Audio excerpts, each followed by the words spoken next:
Right, so today we are talking about exegeting communities and cities. Okay, and we really hit a lot of these concepts in another class period. We talk about community mapping. Okay, so um, Matt Malin, for you and Charlie, this is going to, and you guys online who have had the previous class, this will be a little redundant, so I'm not going to go in depth with it because you're going to have it very much in depth in a different class. So I'm not going to go into it, but I do want us to work together. I talk about the lectures are going to be a little more interactive. So we actually are going to basically build the helix on what would it look like to exegete a specific community and even a city. Okay, so instead of giving you a bunch of lists and points about that, I've got some really neat new books on my shelf that can kind of help. Read some stuff by Tim Keller. He talks a lot about understanding and loving cities. His whole book about contextualization, that's section 2 of Center Church. I think it's called like Serving the City or Loving the City, but it's on contextualization. So we're not going to go so much into city dynamics, urban ministry, gentrification. We're not really going to dive into that because we have another class period where you'll do another class that will have that more. But I do want us to kind of run it through the grid. I want us to kind of think through. So imagine yourself, you're a church planting team. You are, maybe you are moving to a new community, whether it's in the same city you've been in or like my wife and I, we may be moving to a community in North Calgary. Okay, so what are the questions related to the grid that we need to be asking when we get there? So some questions we'll ask before we get there. Some, already I've done a little bit of a demographic analysis of Calgary. What percentage of people, what age groups, ethnic percentages, religious percentages, things that we've discussed in the class about mapping out a community. And community mapping also entails not only who is living there, but what is there. What kind of buildings are there? What kind of shopping centers? Or what kind of institutions? Is it where City Hall is? Is it where there's a big college? So all those things go into mapping out a city, and then you start finding out, so where are the, what we call third places for the people and their families? So your first place is the home. Your second place is your job, vocation, whatever that looks like. And the third place is those places where you spend time socializing. You build community with other people in the neighborhood. So it could be a coffee shop is often a third place. A workout gym is a third place. A local rec center or park is a third place. For our European friends, a pub is a third place. And so when we talk about a third place or a third space, same thing. We were talking about where are the people getting together to build community that really is a perfect avenue for Christians to join and be a part of in order to build gospel community.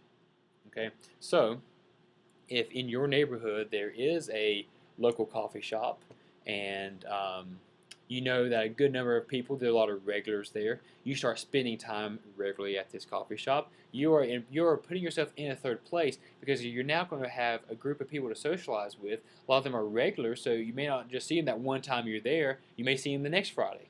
The University Parkway Starbucks, which is a decent sized one that I go and study at the store manager is a good friend of mine, and I've known several of the employees. So I'll go up there often to study if I go to a Starbucks. It's the closest one, good size, always has a lot of tables. And so I go up there, but there are several regulars that, without fail, I was there just 2 or 3 days ago. Actually, I was there on Monday and for a meeting. Sure enough, that guy who I've seen there for years is sitting in the corner, and it was funny. Everyone in there knows this guy's name. Customers who come in know, I think his name is Bob. I've actually never talked to him because he's always kind of have his headphones in. Anyways, everyone knows him, and he's a regular there. So, a gospel opportunity. Now, I'm not there all that regularly, but that's a gospel opportunity to where, for him, that is like his hangout where he socializes. He's known people. He is known by people. And so that could be a place where I can best share the gospel with a guy. Because I'll probably see him the next week I go, or even the next day. So third places are those where people are regularly hanging out and they're building community. And so whenever you're talking about exegeting a community, you're really trying to figure out, okay, so our church is here in this geographic location. We want to establish a new church, a new ministry here. So geographically, where should we do that? Should we start in a home? Should we not? Should we try to find another church to rent from, or should we try to find like a storefront to rent in? Should we rent at the local YMCA, or should we do something different? So those are the kind of questions as a church planting team, especially, that you're trying to analyze from the community on that geographical sense. But then you also want to find out, well, what is the rhythm of this community? All right? Does the local community center have events every Friday night that a good number of people go to? So you find out the rhythm, the calendar, what schools are there, what does that calendar look like? Every Friday night there's a high school football game. In my hometown, that was the fall rhythm.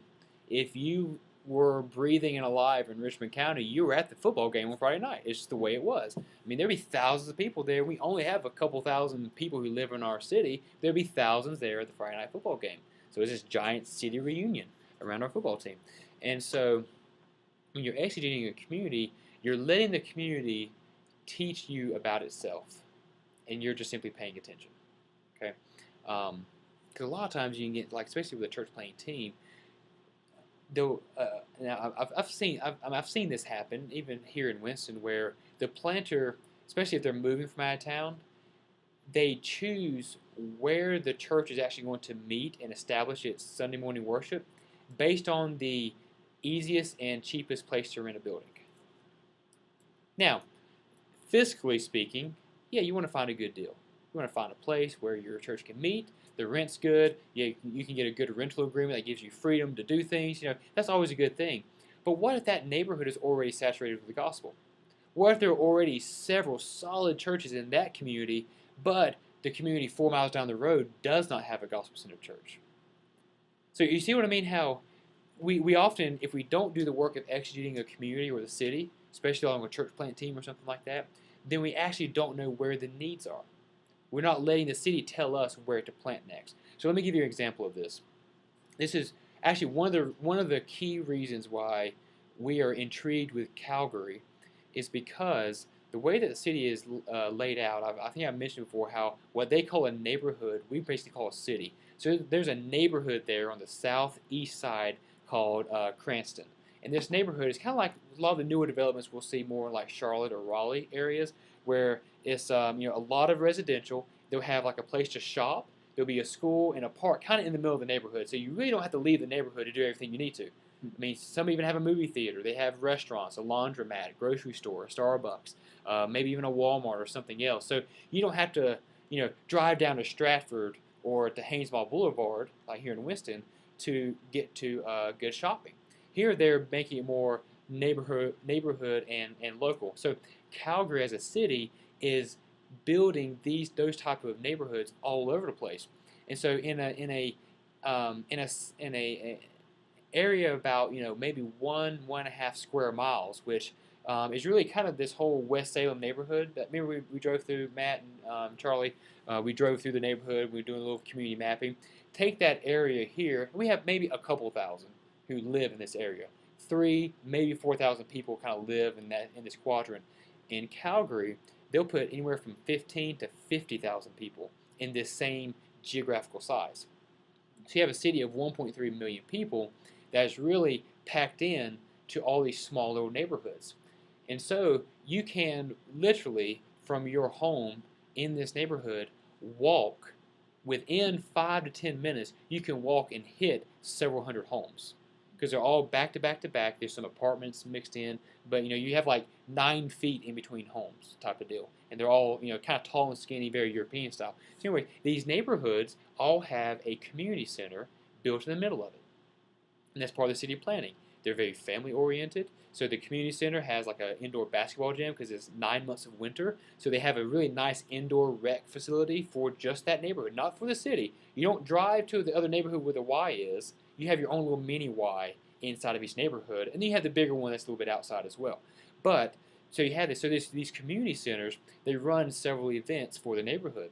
So one of the churches that was planted in Cranston, which is a neighborhood of about 25,000 people in Calgary, the church was planted there about 8 years ago, and the pastor simply just started talking with the leaders of the community center, saying, "Hey, how about our church provide some of the volunteers for your events?" Because they'd already asked them to if they would be willing to lease space for them on Sunday morning. And at first, the community center was like, "No, we really don't want to do that." Don't know if it was like a religious discrimination type thing. They just kind of let it go. But anyways, they at first were not very willing to do it. So the pastor just said, well, we've got about, in a small church, about 40, 50 people at the time. He said, well, we've got, 30, 40 people. How about I'll bring some teams just to come and serve what you guys are doing? Because they were paying for catering. They were paying for cleanup. So they came and did the cleanup for free as a church. They did that for like 2 or 3 years. And over time, the community center really started appreciating what they were doing. So the community center came to them and said, hey, are you still looking for a meeting place? Like, yeah, we actually like 5 years ago. And the community center now is saying, well, how about you meet here? We're willing to do that. And okay, so they started doing it, which increased their presence in that community center. So they were giving even more volunteer hours from the church members. Well, that relationship developed. The community center director, they had to shut down the community center for 3 months because they had to do some renovations. So they even helped the church find another place to meet for those 3 months because they already had that good relationship. When they came back, they begged the church to make sure they came back. This is the ones that said, don't come, you can't come. And this time, they're now begging the church to make sure they come back after 3 months. Like, it's just going to be 3 months, come back. And when they came back, they lowered their rent and said, we're going to give you an extra hour free each week. Just because they were simply being there, loving on that particular community. Okay, so now what happened? That church, has been meeting there. Well, the next neighborhood over, which has about 20,000 or so people, is called Mahogany. It's literally across the street. So you have 20,000 people here. You cross the street, there's another 20,000. Okay, and so Mahogany was a little bit newer development than Cranston. The community center director was talking with the Cranston Community Center director, and he said, oh, we've got this church that's meeting here, and they're doing all of our volunteer stuff. Every event, whether it's the Halloween costume party, the Easter egg hunt, basketball nights, whatever they were doing for the community, the church is doing. So this director says, well, do you think they can come do it over here? So they contact the pastor and say, hey, could you come start a church at our community center? And the guy's like, well, sure. Well, it turns out they had just gotten a guy from South Carolina who was a pastor who felt called to plant there. He was doing an internship with this church, and they said, well, sounds like you have a place to plant. And so he had been there. He's been there for about 3 years total now, 1 year as his new plant. About this time last, I think it was February, March of last year, they planted Southwinds Church, which is it was Southwinds Cranston was the first one. So they planted Southwinds Church Mahogany in this other community center. And they've been doing the same thing. They are running all the events for the community center. They're loving on the people. They have a great relationship. They're getting a really good deal on the rent. Well, they've been doing that for just now. It took like 7 years for the first church to kind of till that ground and get that respect in the community and get that traction to where they could meet there and love there and have good ministry there. It only took this other church 1 year because that had already been established. The precedent was already established. These are not Christians in the community center, though. This is not a Christian community center director asking the pastor to come. These people don't know Christ, all right? But they're saying, we want your church to come. So they went and planted a second church. Well, guess what? 4 months ago, Silverado, the next community down, which has about 15,000 people, heard about what was going on in these other two and said, hey, do you think you could start another church here? Have you guys ever been in a city where the city was asking the church to multiply? The city, who doesn't know Jesus, is happening because that initial first church, when they planted, they said, we want to get to know our specific community and find out what it needs. And they worked and they labored to exegete it, and now they're working on a third church plant with many more to follow. They have now targeted all the other communities, and they are getting letters written from the community directors of this community center is sending letters down the road to other ones on their behalf. The community is begging them to plant churches in their neighborhoods because they've done the work of exegeting their community city. So I want you to see that kind of benefit of it. So when we're working through the helix for something like this, we're looking at, so what type of strategy do we need to do? So these guys, their strategy, that after they kind of exegeted and thought through and they prayed and looked at scripture, they looked at that. So their cultural analysis was figuring out this is a very family-oriented neighborhood. The community center is integral to that. They do, that's why the community center does a lot of family-based things. The history of it is that these are families who have moved from outside of Calgary, looking for a better economy and that sort of thing. So they did all that work, and so their strategy formation was, well, our ministry practice, what we need to do is volunteer for any event that this community center hosts. That was their strategy formation. And now it has paid off to spiritual formation because a second church out of that is about to be planted, and they've had many people come to Christ from those, will be 3 churches. Right now it's just the 2. But they've had several people come to know Christ because they did the work of exegeting their community. So I want us to look at the quadrant here. And I want to basically just kind of let's work through this and discuss, and let's put down some questions and things that we need to be asking whenever we are going into a community. So as my cursor starts to work, I just copy and paste from last time. All right, so in theological reflection, we're talking about a community, a very localized community, or even a city. What do we see in Scripture about communities or cities? Purpose of them, how they function. Where culture is, commerce. Okay. So it's the hub of culture and commerce. Yep. It's where all the modern trends of like thought comes from, too. Let's keep it theological. You're jumping into cultural analysis, sorry, but let's. sorry. No, you're exactly right. Let's just hold that thought for the next one. But even in the Bible, the cities were the hub of culture and commerce. You're right. In Egypt, that's where. Mm-hmm. Or was it? No, in time of yeah. Is it Babylon? Gilgamesh, is that Babylon or is that Newman Elish? That's Babylon. The Gilgamesh, Yeah. I think that was Mesopotamian. That's right. All right, so we do see. What about the cultural mandate? Remember, be fruitful, multiply, have dominion. Genesis 2:15. Work and till the ground. So culture, building culture, is taking what God has already made and forming it into cultural products and institutions and things. So even the cultural mandate assumes a city. That's why Genesis starts in a garden, but Revelation ends in a city. Okay, it was assumed that we would build cities by God. So what else theologically? What else would a city in the Bible provide for the people living there? Church or like localized congregation. Okay. Provide church presence. It seems like in the Bible they were normally centered around some kind of worship, whereas today it's more so. Yeah, that's very true. Yeah, very true. Does the Tower of Babel play into anything there? Yeah, I mean, I think we see where a city went awry because the people of the city wanted to basically build a name for themselves, which New York City, Tokyo, they're all trying to build a name for themselves, essentially, and many of them have succeeded. So Tower of Babel is definitely a good illustration. Why do you think they put walls around the city? For protection. Protection. Cities provided refuge.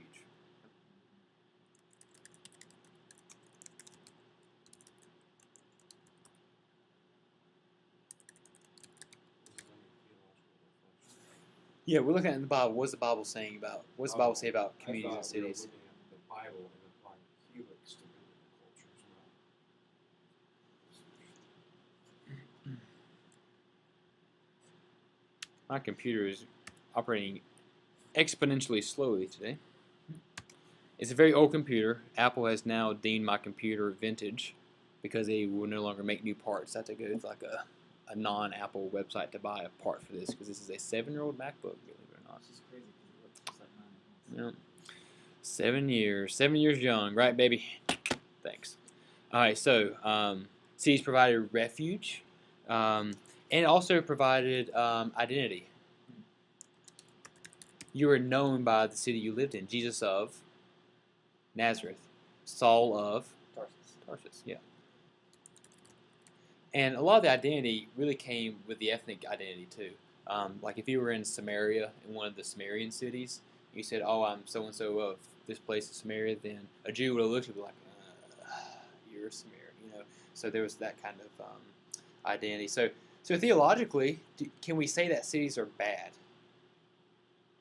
Inherently, are they bad? No, not inherently. But we can say that they can be corrupt if led by corrupt people, right? We can't say that. But I believe that a city in itself, the concept of a city, the fact that we built cities and have institutions, I don't think any of that is bad.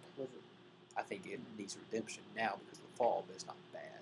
Was it Tim Keller who said, was that so goes the culture goes the city, or so goes the city goes the culture? Yes, Like as a city goes, so goes the culture. that's what it is. And that's why a lot of church planting strategists now really are focusing on planting churches in large urban cities, simply because usually what happens in the big city trickles down everywhere else. We noticed that in Paul. That's part of one of the, and we can even say that Paul actually traveled to a lot of the hubs and cities. He, in some places, actually avoided some of the rural areas, not because he didn't like the smaller cities, but if he went to Ephesus, he could also reach the 10 or 12 other villages and cities near there because what was happening in Ephesus would eventually trickle down. All right, so that's pretty good for theological reflection. Let's look at it from a cultural analysis standpoint. So just think of a community and a city, and let's analyze it from a cultural sense, especially what we see them as today. So what would let's just think about Winston-Salem, since the majority of us are here. What does a city provide for people now? Okay, Shopping. so safety and order, we can say, education, Coffee. coffee. Um,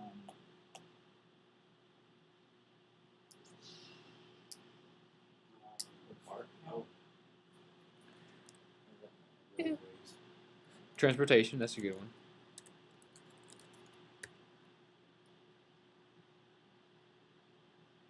Entertainment. Food.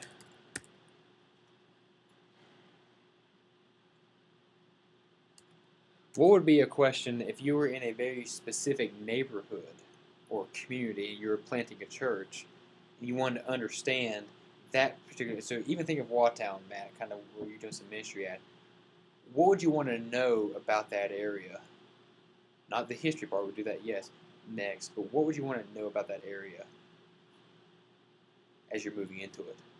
Think of some of the mapping stuff we did. Charlie, think too. Ethnicity, yep. Home life, like divorce rates, single mothers, single fathers. How old are kids when they start getting jobs?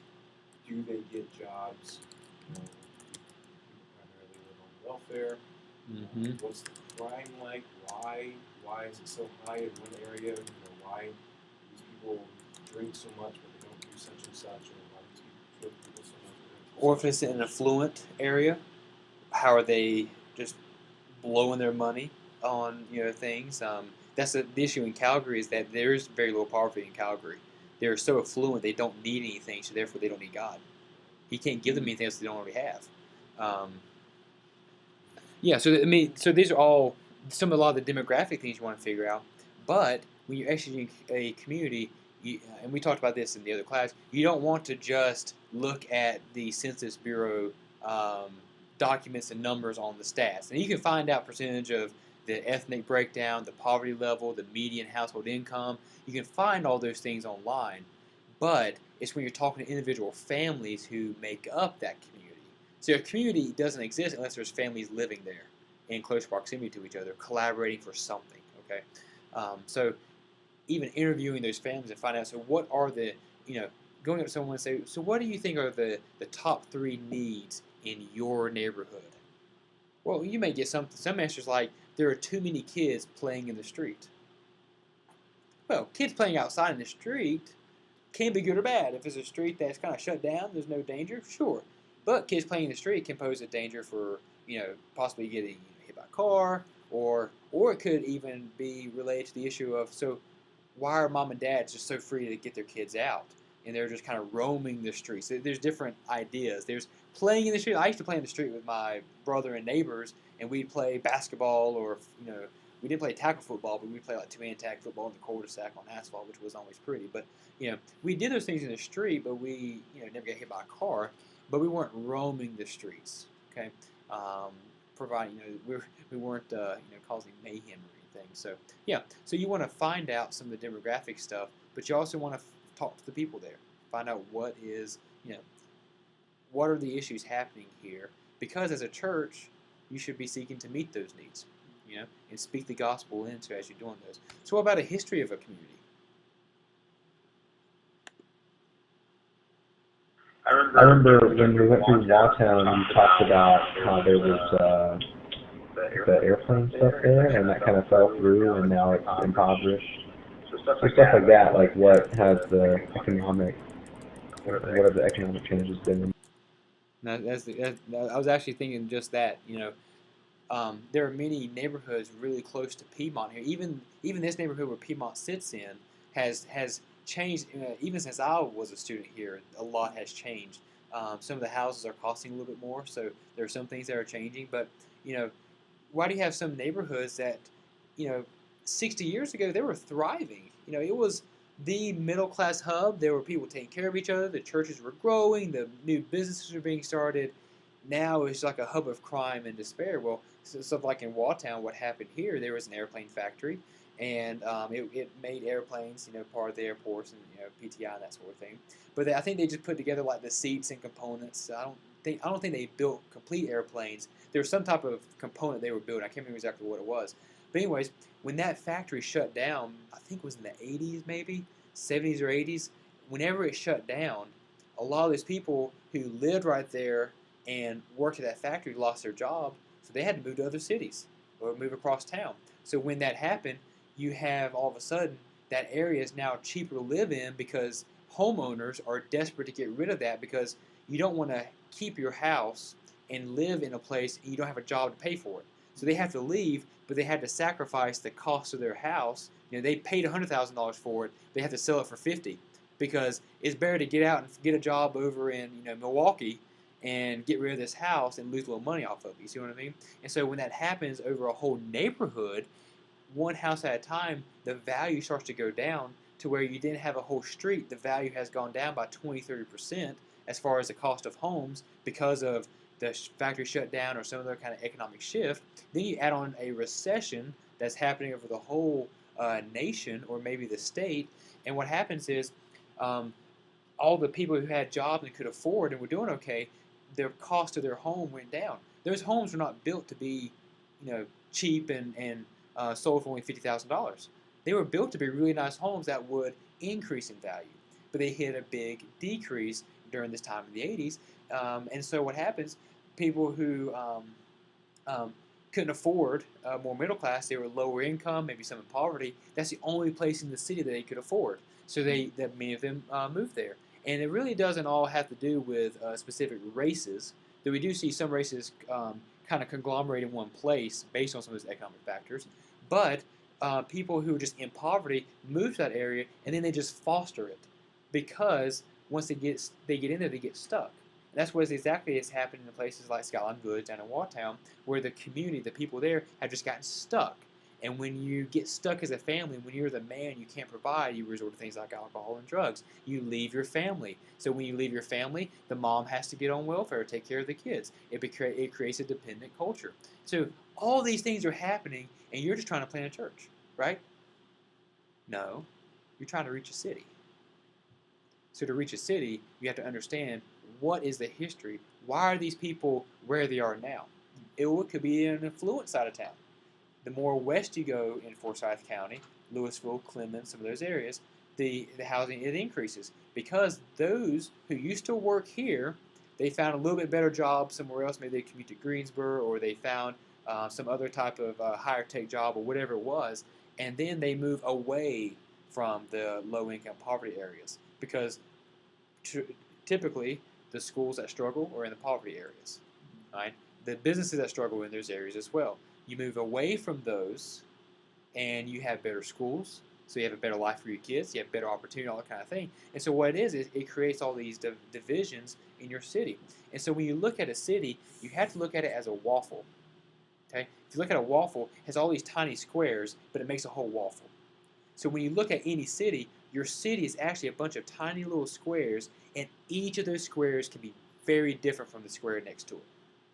Case in point, I was just riding down, my car shut down on Liberty Street, and my wife and I had to go up and take Patterson and up to 25th Street and over.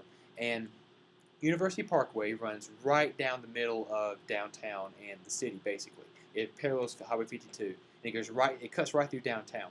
So the right side of 52, the right side of University Parkway, especially up in the 23rd through 25th, close to the Coliseum area, the more you go right, the poorer and more low income it gets. And literally, you cross one street, you cross over University, and it increases. So, literally, and I'm not joking, I've seen the map where the color code of median income levels are. You literally can go less than a mile. You've gone from the average price of a home is in the 80 to 90 thousands to where the average price is almost 500,000. The schools drastically different, and all you did was cross one street. Okay, so in exegeting a community, especially as a church or a ministry, you are saying which square of my waffle. Okay, the city is the waffle, but which square is where we're going to be and where God is placing us? Because sometimes you choose your square based on your heart and passion and how He's gifted your team. Sometimes God just providentially puts you in one of those, and you got to figure it out. Okay, so you base your strategy on what that square looks like as part of the whole city. So the temptation in church planting is to go learn a very specific model or approach and think that it will fit in any of those squares, and it won't. There have been many churches that have been planted that look like, and I'm just going to use it for example because I know Salem Chapel fits the community where it is, Harvest Bible Chapel. It fits the community, and praise God that it fits. Okay, but Harvest Bible Chapel would not fit in Walltown. It would struggle. Okay, my church, 121 Church, fits better. It doesn't really fit this neighborhood. It fits more of an Ardmore type neighborhood. But ours would never fit up off of Cloverdale and 25th Street. It would never fit up on that side of town. Okay, so you have to understand, and those aren't bad things. It's not that. It's where God has placed your church. Love that little square in the waffle, and be the church for that square. And when you multiply and plant more churches in your own community neighborhood, plant ones that fit the next waffle square over. And it could be very similar. You could do almost a very similar approach, or you may have to do some things drastically different. So as far as strategy formation, I think we can kind of discuss there. I think I kind of gave the hint, is develop ministry strategies that fit that square. Basically is what it comes down to. Any final thoughts or questions or anything?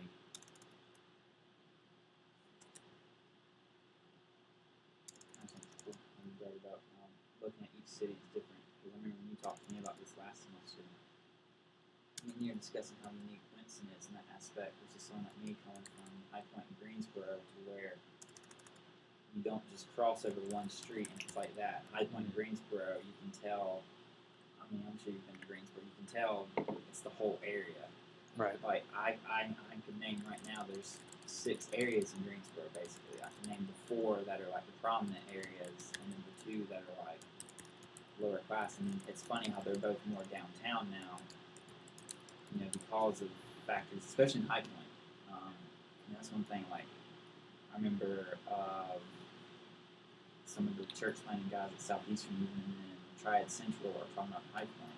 Mm-hmm. You know, High Point used to be very rich as far as like textiles and stuff, and like all the homes in downtown High Point. You go like these big, nice homes, and now they're like super cheap and run down because of that. Because everybody's like moved away Right. and live like where I live, like the Ledford communities, where it's more like a suburb. Right. I guess one thing is like you said, like even I've noticed like with Harvest, like where I work. I mean, I like it, but like it works for where it is in High Point, but you know, it's good and all that some people are like, you know, we need to go to plant a church in an impoverished area, or like together, let's just say it, you know, we need to go plant a church there. But you still think sometimes the intention is good, but they don't actually analyze the culture, and they're not going to, you know, receive it as well. You know, like someone like me who's grown up more in the upper class neighborhood my whole life, if I just come there and just go in it and don't know anything about their culture, I'm not going to understand anything they went through. Right.